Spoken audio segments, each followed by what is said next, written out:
میرے گھر والے کہنے لگے کھانا چھوڑ دیں، پہلے اس کی بات سن لے۔ میں نے کہا پتر کیا ہوا، کسی نے مارا ہے کسی استاد نے؟ کہنے لگے نہیں حضرت، گھر فون کیا تھا تو میری اماں اور ابا کی لڑائی ہو رہی ہے۔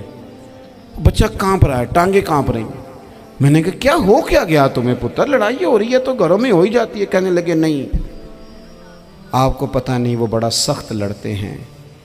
میرے والد جب میری والدہ کو مارنے کے لیے آگے بڑھتے ہیں تو ہم سارے چارپائیوں کے نیچے چھپ جاتے ہیں، ہمیں خوف آتا ہے، وہ منظر خطرناک ہوتا ہے۔ یہ کون تکلیف دے رہا ہے اپنے بچوں کو؟ یہاں بیٹھے ہمارے ہاں میلوں دور رہتے تھے اس کے گھر والے، تو وہ تکلیف میں تھا، تو گھر میں کیا کیفیت ہوگی؟ اگر حوصلہ ہو، صبر ہو، قناعت ہو، اللہ کے دیے ہوئے تھوڑے رزق پر ہمیں راضی رہنا آتا ہو، ہمارے گھروں میں سکون آئے، اطمینان آئے، ہم جو زندگی بڑی خوشی خوشی گزار سکتے ہیں۔ ہمارے مزاجوں کا لالچ، ہماری طبیعتوں کی بے راہ روی، ہماری جھوٹی انا کا بت، ان ساری چیزوں کو ختم کر دیتا ہے۔ اپنی زندگی کے اندر اگر ہم وہ کردار اپنے بچوں کو دیں، جس کردار میں موبائل بھی ہو، جس میں گاڑی بھی ہو، جس میں پیسے بھی لا کے ابا دراز میں رکھتا ہو، لیکن والد کا گھر میں مصلی بھی موجود ہو، اس کی کوئی تسبیح بھی ہو، وہ یہ بھی کہتا ہو کہ خدا نے اپنے فضل سے آج 5,000 دیا ہے تو اس میں 1,000 غریبوں کا بھی ہے، اس میں تھوڑا سا میں نے اللہ کی رضا کے لیے بھی رکھا ہے۔ اگر کوئی مشکل آ جائے تو وہ باپ اور ماں کو صبر کرتا ہوا دیکھتے ہوں، اگر ایک باپ بات کرے تو دوسرا برداشت کرتا ہو۔ خدا را اپنی اولادوں کو اس اذیت کا شکار نہ کرو۔ اپنے گھروں کے اندر وہ خودداری، وہ پیار، وہ وقار، وہ محبت، وہ انداز۔ آپ تھکے ہوئے ہیں کوئی شک نہیں، آپ بہت سارے مسائل کا باہر شکار ہوں گے کوئی شک نہیں، لیکن آپ باہر سے تھک کے آئے ہیں، اور اگر آپ باہر اپنی فیکٹری کے مالک ہیں اور دفتر کے بڑے ہیں تو گھر میں بھی تو آپ بڑے ہیں نا۔ آپ کی ماں بھی تو انتظار کر رہی ہے، اس نے بھی تو دکھڑا سنانا ہے نا آپ کو۔ آپ یہ دیکھیے کہ آپ کے بچے بھی تو انتظار کر رہے ہیں، وہ چاہتے ہیں کہ ابا آ کے بیٹھیں تو ہم ان کے سینے پہ چڑھ کے تھوڑا کھیلیں۔ آپ کی اہلیہ منتظر ہیں، کچھ باتیں بیوی کسی اور سے نہیں کہہ سکتی، صرف اپنے شوہر سے کہتی ہے، لیکن وہ تو آتے ہی جلال میں آ گئے صاحب، وہ کہنے لگے تو بڑی نالائق ہے، میں تھکا ماندہ آیا ہوں اور تو نے مجھے کہانی سنا دی ہے۔ وہ اس خاتون سے شدت کے ساتھ پیش آنے لگے۔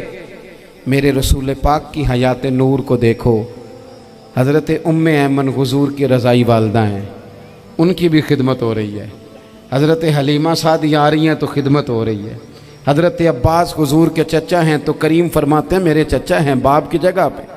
حضور دوست احباب صحابہ غلاموں سب کے ساتھ پیار کر رہے ہیں، 9 ازواج مطہرات ہیں گھر کے اندر، اور کیفیت یہ ہے کہ حضور صرف ان کی ضرورتوں کا ہی خیال نہیں کرتے، خواہشات کا ہی خیال نہیں کرتے، بلکہ میرے کریم کا طریقہ یہ ہے کہ کوئی بندہ آج بول کیا رہا ہے، وہ کہاں کھڑا ہے آج، اس کے جملے کس طرح کے ہیں، اس کا لہجہ کس طرح کا ہو گیا ہے اور اسے ٹھیک کیسے کرنا ہے، محبوب اس کا خیال فرماتے، توجہ کرتے۔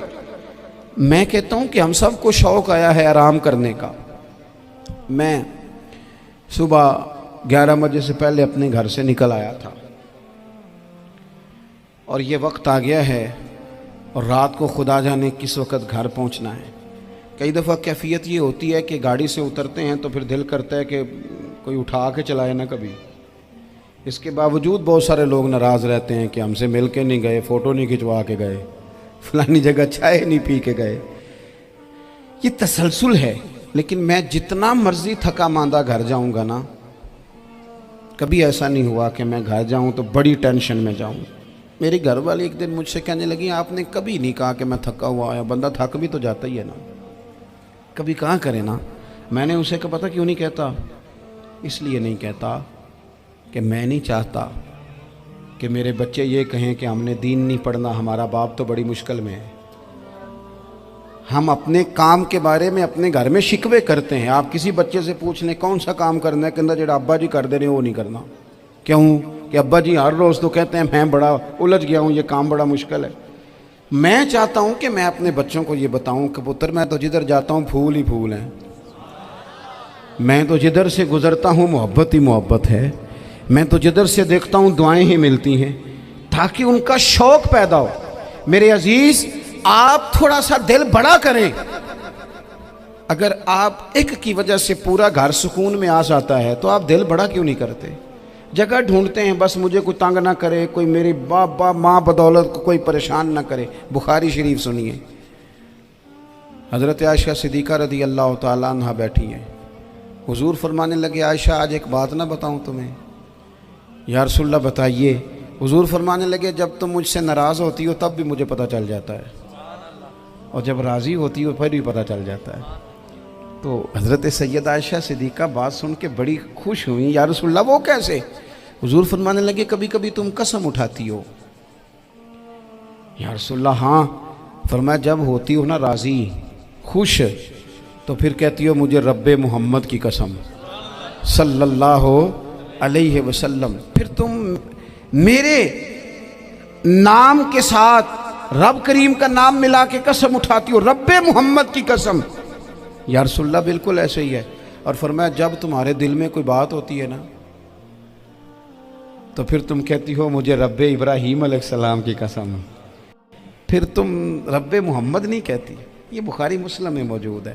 حضرت عائشہ صدیقہ نے تو بات سنی تو کھل گئی طبیعت، کہنے لگی کریم صدقے جاؤں، یہاں تک خیال فرماتے ہو؟ کس کے جملے کہاں پہنچ گئے، یہاں تک خیال ہے؟ فرمایا مجھے پتہ چل جاتا ہے کہ تمہاری کیفیت کیا ہے، کہاں کھڑی ہو۔ اور بھئی ہم تو اپنی ماں کا بھی خیال نہیں رکھتے۔